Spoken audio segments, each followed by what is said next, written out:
83a in the middle of the page.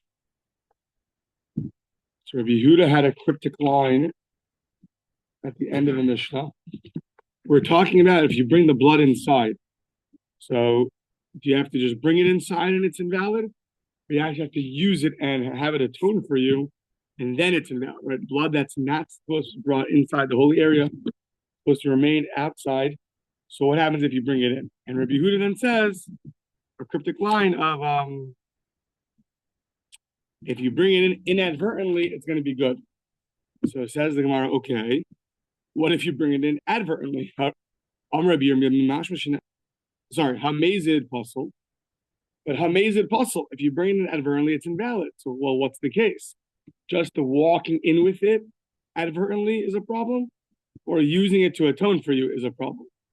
So hamezid puzzle, bishikipper or bishalokipper, which one is it?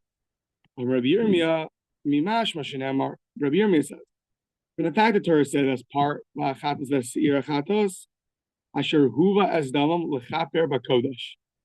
So it's talking about Yom Kippur and the bull and the he-goat, that the blood is brought inside. Fine. And then afterwards, after you apply the blood, you're going to go bring the animal outside and burn it. So says the Gemara, so it says there that basically when you burn it, so you become impure. So that was true in one of the verses, and then it repeats it in the next verse. Yeah. So v'hasoref. So says the Gemara, what do you mean? What is it going to teach me? That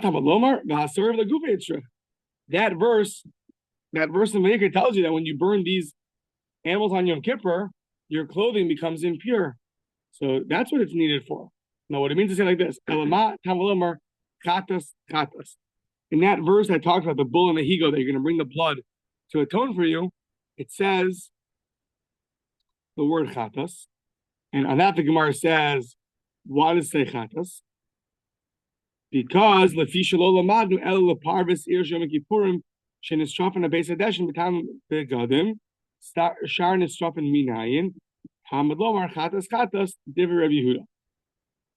The word chatas is there as extra. It's used for Xer Shav to teach you that not only the animals that have to be burnt by Yom Kippur are going to cause your clothing to be impure, but any animal that has to be burnt, any of the nisrafim, any of the animals that have to be burnt, are also going to impurify your clothing.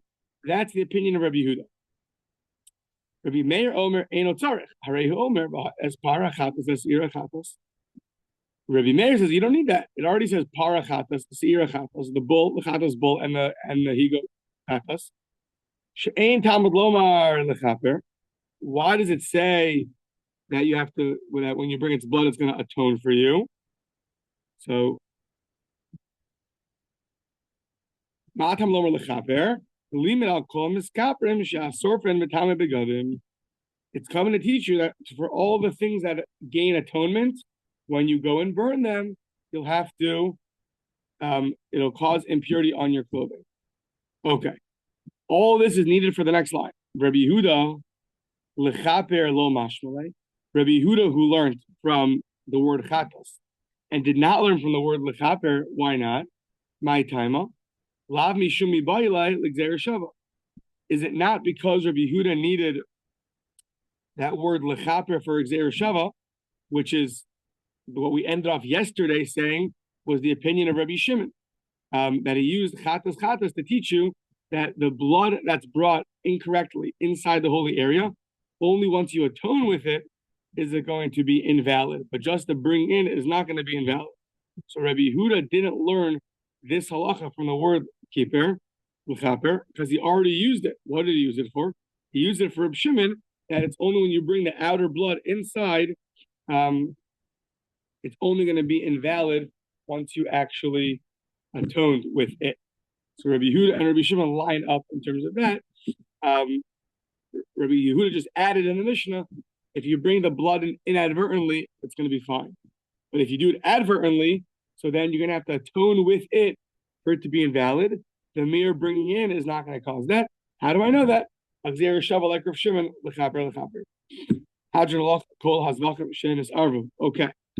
So now we're going to talk about things that are not fit to be brought up on the altar. If you bring it up, take it down or you leave it up. So, hamizbeach mekadesh es hara'ulo. The altar sanctifies that which is fitting for it. Okay.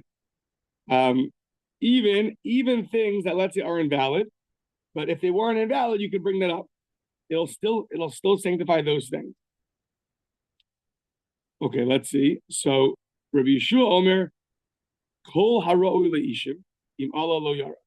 So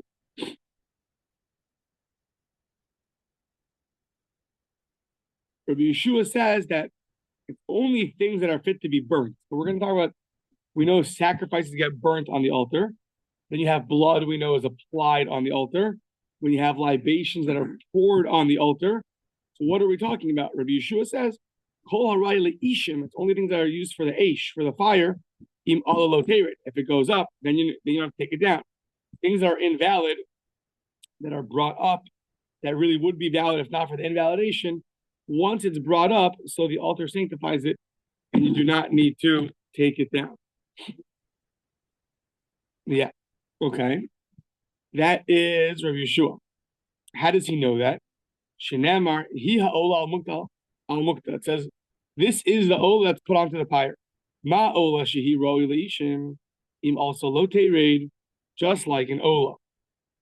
An ola that is fitting to be burnt, it gets burnt up, or it gets fully burnt up. If it goes up, even though it's invalid, lo tered, you don't take it down. You leave it up.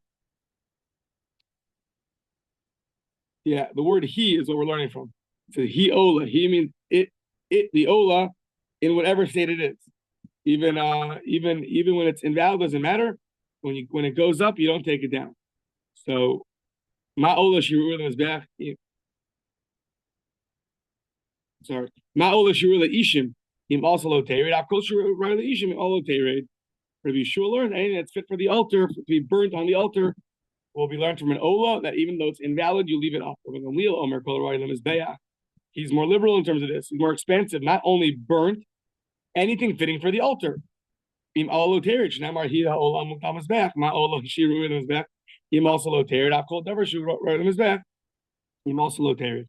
anything that's fit for the, just like an ola, that it's fit for the altar. So anything fit for the altar, if it goes up, it's it's not true. Whatever goes up must come down. These things that go up don't come down. You've also lo tered. Okay, now what is the difference between Rabbi Yeshua and Rabbi Gamliel? And ben Rabbi Gamliel, the difference Rabbi Yeshua el hadam, blood. So blood that's invalid, that gets brought up, you don't have to take it down. Behind the zebachim and libations. Now, maybe the Gemara will speak about it. I don't know, but what does it mean? You put blood on? How do you take it down? You shovel it out. Then you have to wipe it off. The blood goes on. You apply it. So how do you take it off? You scoop it back out. Okay, and you're the one you pour the libations. How do you take it off? Even when you put things in the fire, I guess what do you do? If shovel it out? I'm not sure how practically it works, but maybe it's taken before the actually. But the thing, if it goes onto the altar, it sanctifies it. You have to take it down, or no, it doesn't. Then you do have to take it down. How do you take it down? No, because it's only two shards before it's actually being.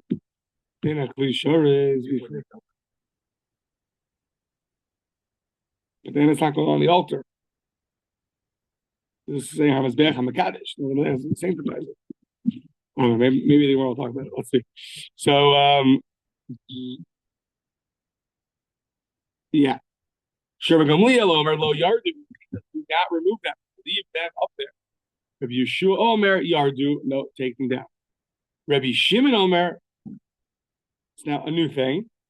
When you bring a sacrifice that's brought with the libations, so what happens if one is kosher and one is invalid? So hazevach kosher v'hanesachim psulin, or hanesachim ksherim v'hazevach psulin.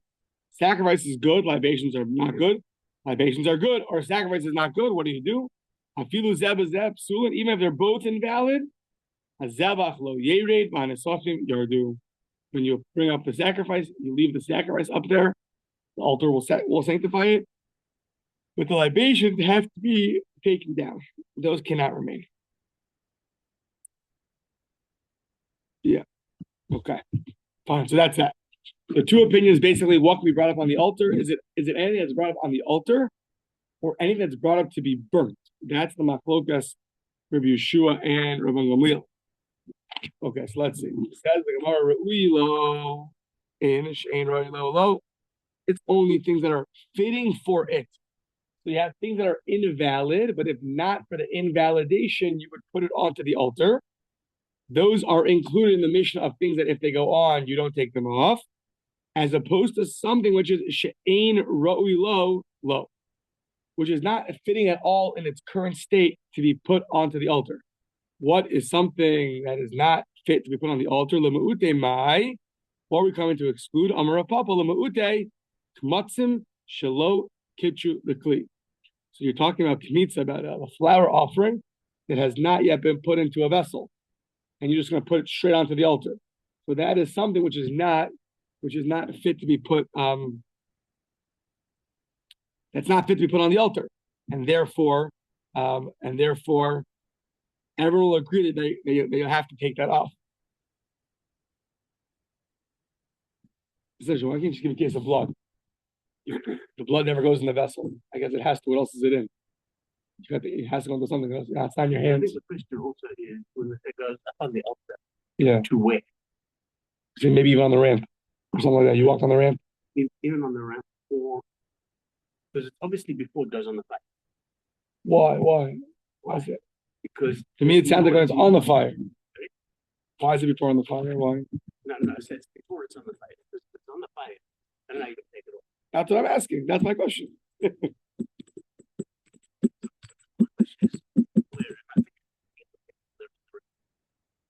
You're saying maybe the Kohen just gets onto the altar itself right then and there.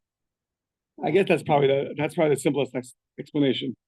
At some point on the altar, let's say for everyone would agree that you're actually on the altar itself. At that point, whatever you're holding is going to be the same thing. You have to go apply it. So meaning im alu lo yard is not going to mean if you put it onto the fire, you don't think that means you put it onto the altar. Yeah, that's why a simple explanation.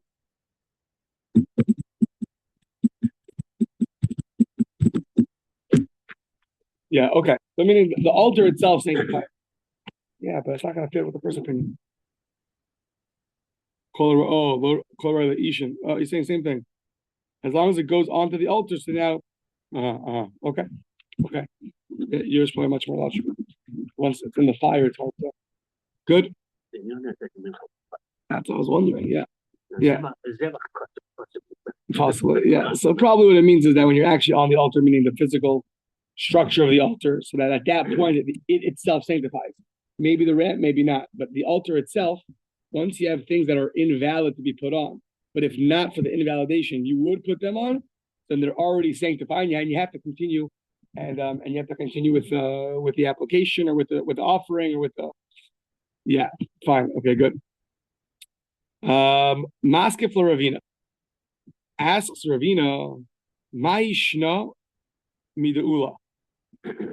What's the difference between this and Ula? The Amar Ula, a Mure Kachim Kalim, Shehelu Lifnei Zrikas Daman Lo Yardu. You have sacrificial offerings before the blood was applied.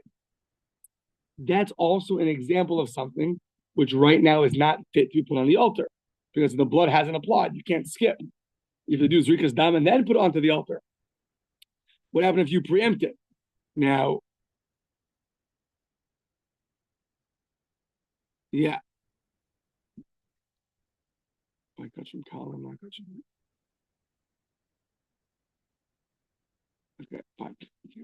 Okay, fine. So either way, Damar Ula Emor Kachir Kalam Shalu Lefnei Zrikas Damon Lo Yardu. Rather, what happens to them if you have sacrificial parts of the offering before the blood was applied and you go and put it up? Says Ula, not Sulach Mashal Mizbech. It becomes the bread of the Mizbech. Leave it up there. It'll be its bread. It's fine. So what's the difference? You have flour that has not been sanctified in a sanctified vessel, and you put it up, you got to take it down. However, offerings that have been put up before blood was applied, that you could leave. What's the difference? Hanach lo mechasr ma'isa begupayu, hani mechasr ma'isa begupayu. Interesting distinction. The kmitza, the flour, it's lacking something with itself. It itself is lacking. It was never sanctified in a vessel. These things, it sounds like really they're fine. It's just you have to apply the blood, meaning that's something outside of it. It's not directly a problem with it itself. It's just it's it's waiting for the one in front of it to go first, so for the blood to be applied, but it's not necessarily lacking it an action of its own. Therefore, that would be a distinction that things that are not lacking their own action, just they're waiting for something else to happen, like the application of the blood. If that would be brought onto the altar, that would be considered like the bread of the altar, and it'll be fine, as opposed to something which is lacking. Like kmitza has not yet even been put into a vessel. He jumped the gun over there, so then it's going to be invalid. Yeah.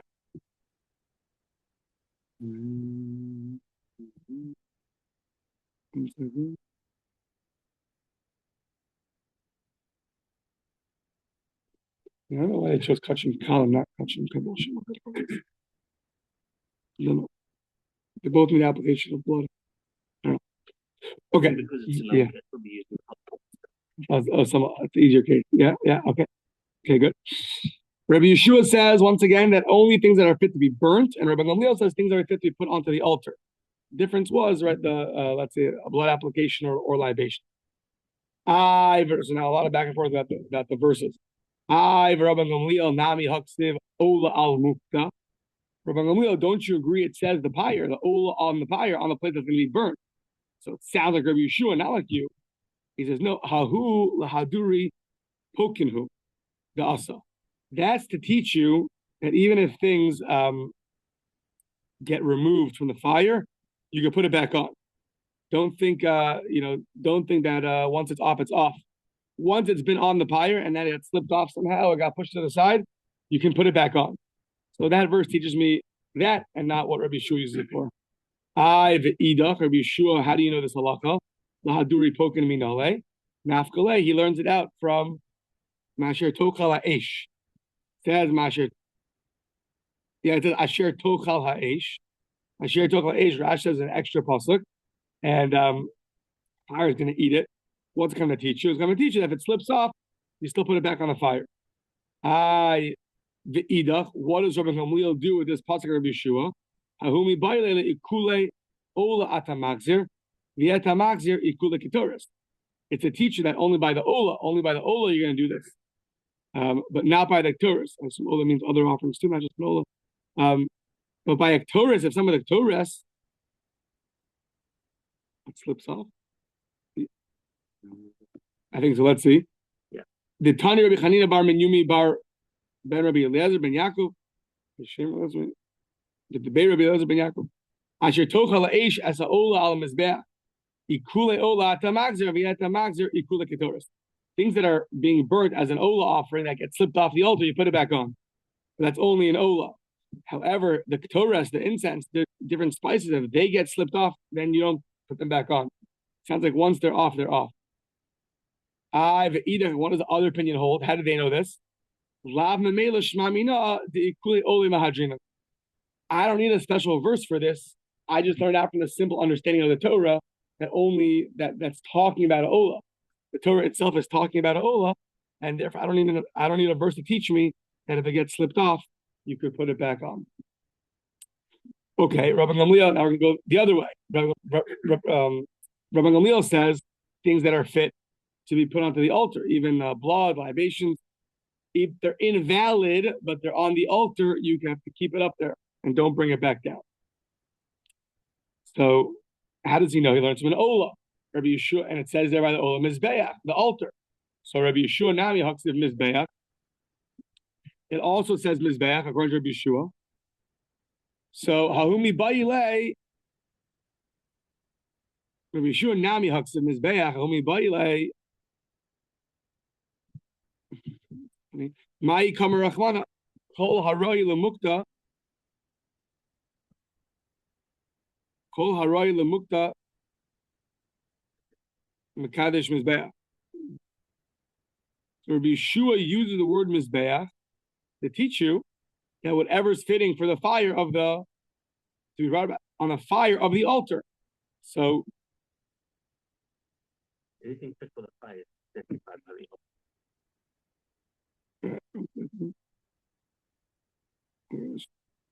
yeah, because the verse says, "Kolanu geba mizbeach yikash." So thank you. Yeah, Rabbi Yeshua says, "My kamar rachmana al mukta kol haray la mukta mikdash mizbeach." Anything fit for the burning of the altar. I think he has another verse from Shmos. Kolano geva mizbeach yukdash. Anything fit for the fire of the mizbeach. So that's going to be that'll sanctify it, but not things that are not fit for the fire, such as the blood or the libations. Okay, Rabbi Gamliel, yeah, the other verse. What does he do with this extra word mizbeach from Shmos? V'idach mizbeach achrina, v'idach mizbeach achrina ksiv. So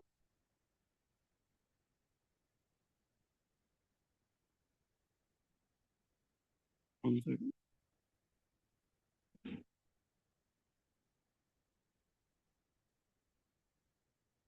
One second. What happened over here? When we all hold anything on the altar, Rabbi Yeshua, what do you do with that? It says anything fit for the fire of the altar. Okay, so what does Rabbi Gamliel do with the other word mizbeach? V'idach mizbeach achrina ksiv. Is that an answer? Is it fair? And therefore what?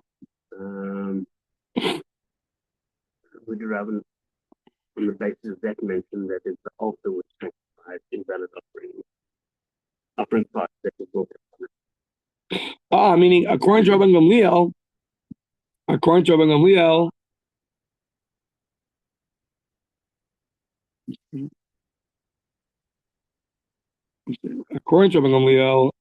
anything on the altar. So, God, okay.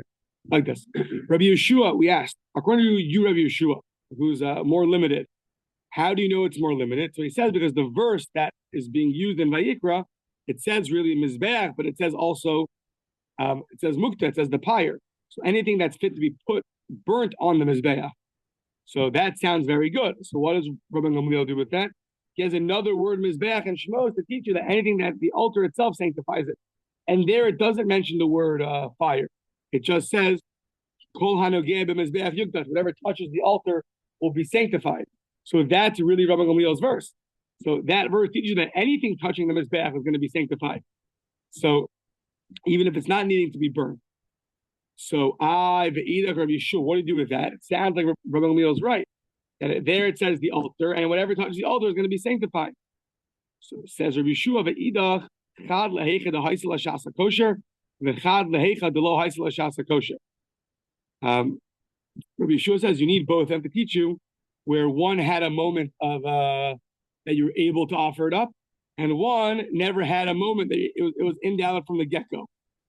So let's say something which never had a moment of like, let's say Rash says it was shechted outside the right place, outside the right time, right? So that was invalid right away. So that'll still teach you that if those things are put up on the altar, they're burnt on the altar, you don't have to take once they're brought up on the altar, you don't have to take it down. How does Rabbi Gamliel know this distinction that whether things are not fit from the get-go or were fit and then became invalid afterwards, they're both going to be sanctified once they're brought up on the altar? Ve'idach kevan depsulin ninhu ve'rabina rachmana lo shna ha'is kosher lo shna lo ha'is kosher. Says Rabbi Gamliel, since you have something which is invalid, and the Torah said if you bring it up, you don't have to put it down. There's no difference between how invalid it is. Was it invalid from its inception, like you shechted it outside the right place, so right away it's invalid? Or it was kosher, but later on it became invalid. Let's say you brought in the meat, but then also now you took it out. Now you took it all the way outside. You went home with sacrificial meat, and then you brought it back. Something like that. So According to Rabbi Gamliel, you don't need an extra verse for that because logic dictates that there shouldn't be any difference. Okay, so that is that Rabbi Shua versus Rabbi Gamliel. Now, Rabbi Shimon said if you have a kosher sacrifice and invalid libations, you have an invalid sacrifice and a valid libations, or you have an invalid sacrifice and invalid libations. All of those, when you put it on the altar, the offering is going to remain. You don't have to bring it back down, but the libations you do. The libations you do have to bring back down. Yeah. Okay. So now, Tanya Rabbi Shimon Omer Ola Ma Ola Haba Biglal Atzma Haftola Bayin Biglal Atzma. Just like an Ola, it comes on its own. So too, anything that comes on its own, Yatsu Nisachim Habayin Biglal Zevach. Excluded are libations that come because of a sacrifice, meaning only something which can be brought on its own. It doesn't need anything else, not brought for any other reason. So a sacrifice is brought on its own. It's not brought for the libations. So only such a thing, if it's invalid, can remain up there. But libations are always brought, biglal zevach, it's always brought on behalf of an offering. That's excluded. Such things, if they're invalid, those you have to bring back down. Yeah. Rabbi Yosef Li Omer Mitok Shinamar Kol Hanogeh B'Mizbeach Yukdash Shomeani Bein Roi Bein She'eino Roi. Says Rabbi Yossi Haglili. Similar derivations from our Mishnah.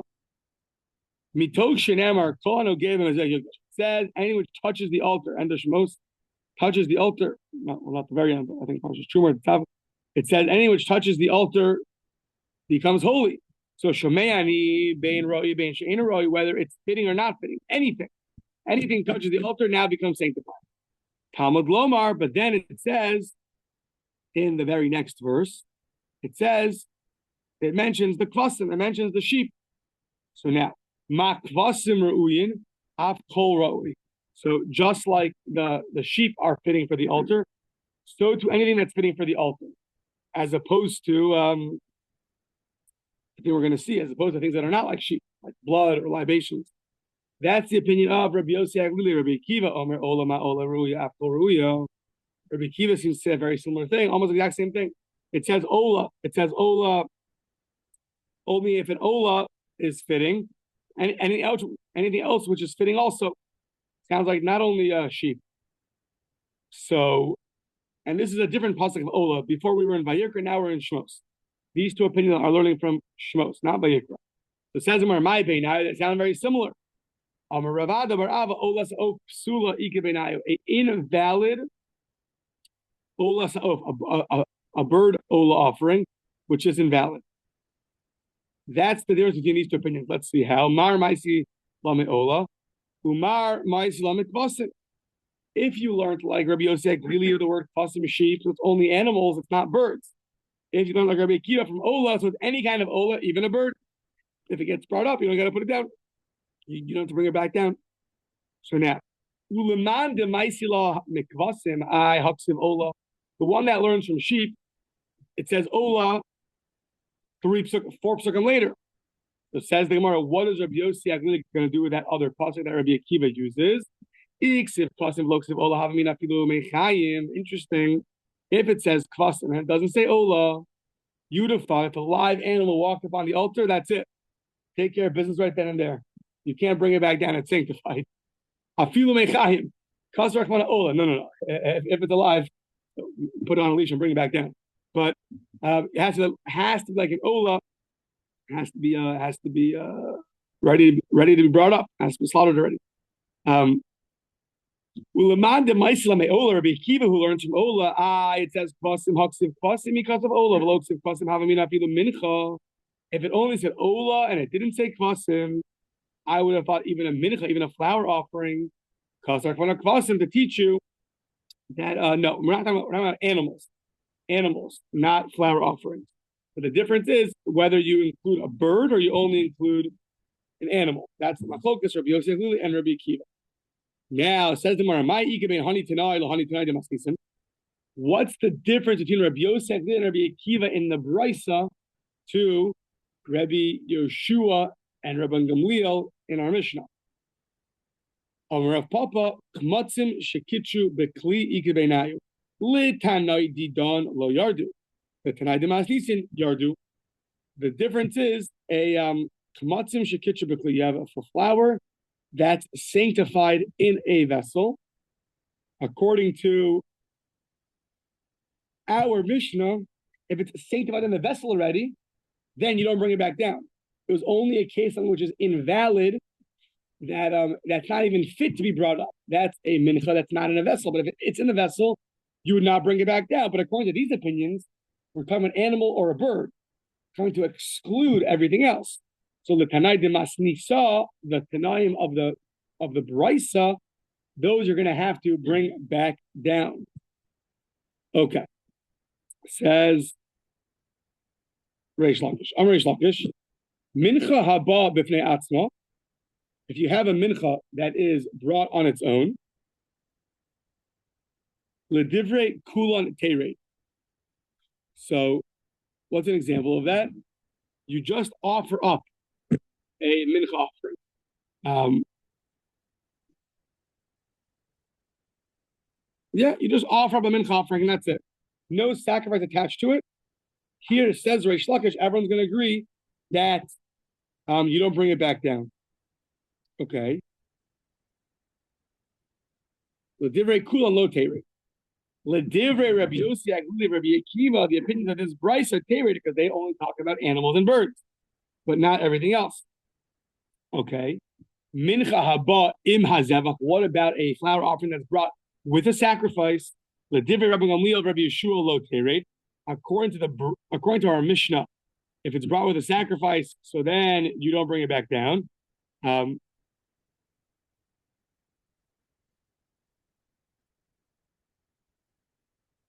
second.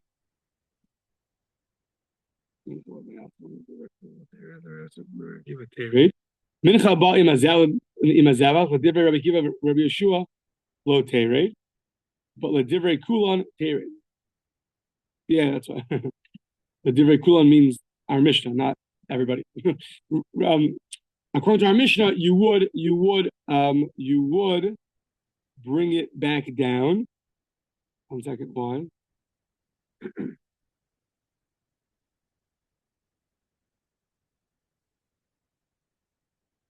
Second.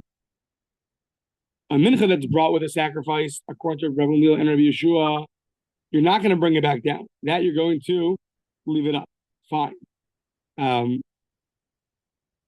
L'divrei kulan, meaning Rabbi Gamliel and Rabbi Yeshua in our Mishnah, that say whatever's fitting for to be burnt or fitting for the altar. So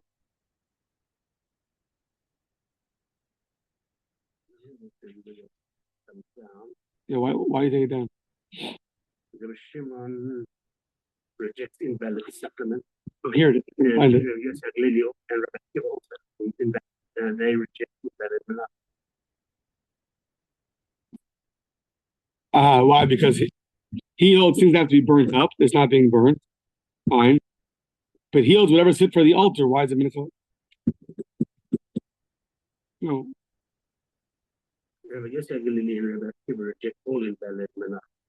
I'm confusing. One second. Yeah, sorry. Mincha about imazevach l'divrei Rabbi Yeshua lo teirei. Sorry. The ones in our Mishnah. Tired. Okay. The ones in our Mishnah, for sure you don't bring it down. Because it's fitting for the altar and you can bring it up and it's going to be burned. That for sure stays up. Sorry. The divrei kulan of the brisa teirei, because they're only talking about animals and birds, and not the flower offerings. Yeah, good. Nisachim abayim b'fnei atzman l'divrei kulan yardu. If you bring libations on their own, so l'divrei kulan yardu. Everyone, this divrei kulan throws me off because it's talking about everybody. It's not everybody. It's only certain people. So the divrei kulan yardu, according to the brisa, you for sure have to bring it back down because it's not animals or birds. The divrei Rabbi Gamliel, Rabbi Shimon lo yardu, but libations, according to Rabbi Gamliel in our Mishnah, which said anything that's fit for the altar, that you will not bring back down. And according to Rabbi Shimon,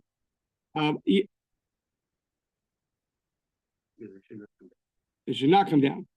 According to Rabbi Yeshua, it would come down because it's not being burned.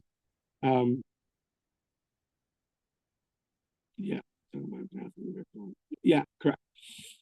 Because Rabbi Shimon, the last part of the mission, just said if it's nesachim that go with an offering, that's invalid. On its own, he never said that. But therefore, according to Rabbi Gamliel and Rabbi Shimon, the first and third opinion of our Mishnah, it would remain. Nesachim abayim ima zevach l'divrei kul and yardu. If you have nesachim that come with an offering, so now the nesachim that come with an offering, the divrei kul and yardu, everyone's going to say you got to bring it back down, meaning in the Brisa, it's only talking about animals or birds. For sure, you got to bring it back down.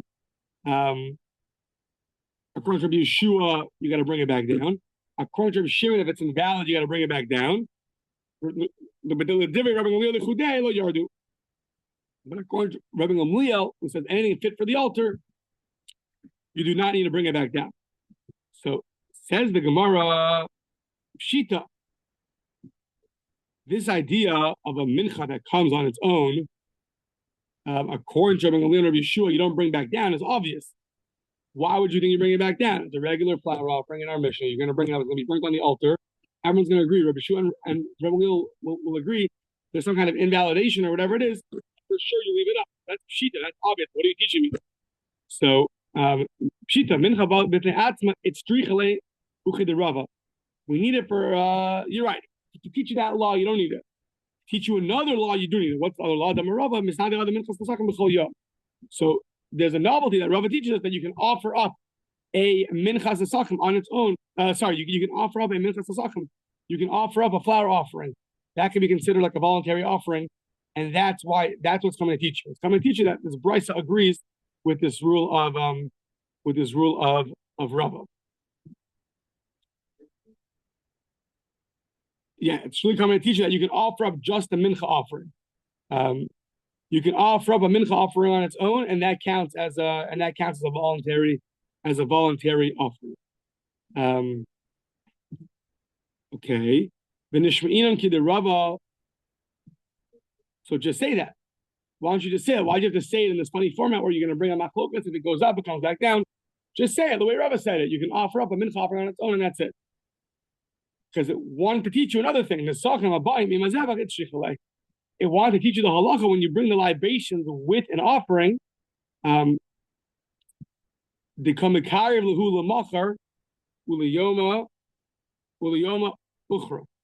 That you could bring the libations on a different day than the actual sacrifice.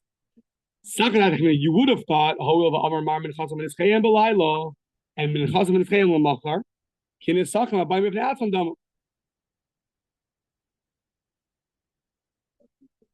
you would have thought that they have to be brought together and they can't be brought on separate days. But they're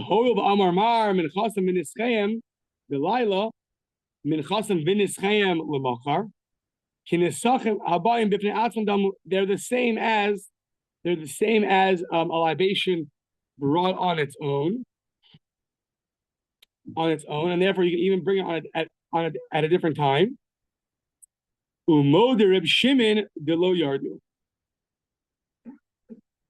And Rabbi Shimon, you would have thought would agree that since you bring it on a different day, even though they're invalid, you could leave it up. That no, even though they're brought on a different day, if one of these two is invalid, so then you would have to bring the libations back down. So the chiddush is that according to Rabbi Shimon, that says if you have libations that are invalid, you got to bring it down. It's even to teach you when it's brought on a different day. You would have thought that that's already considered like a libation on its own, because it's not brought, practically it's not being brought with the sacrifice. So you see that as a libation on its own, and a libation on its own, even Rabbi Shimon agrees you would leave on the altar. Kamash Malan, that even though they're brought on different days, at the end of the day, if it's invalid, either the sacrifice is invalid, or the libation is invalid, or they're both invalid, you do not treat the libation like its own voluntary libation, or rather, it's still connected to the offering, and therefore, you'd have to bring it back down.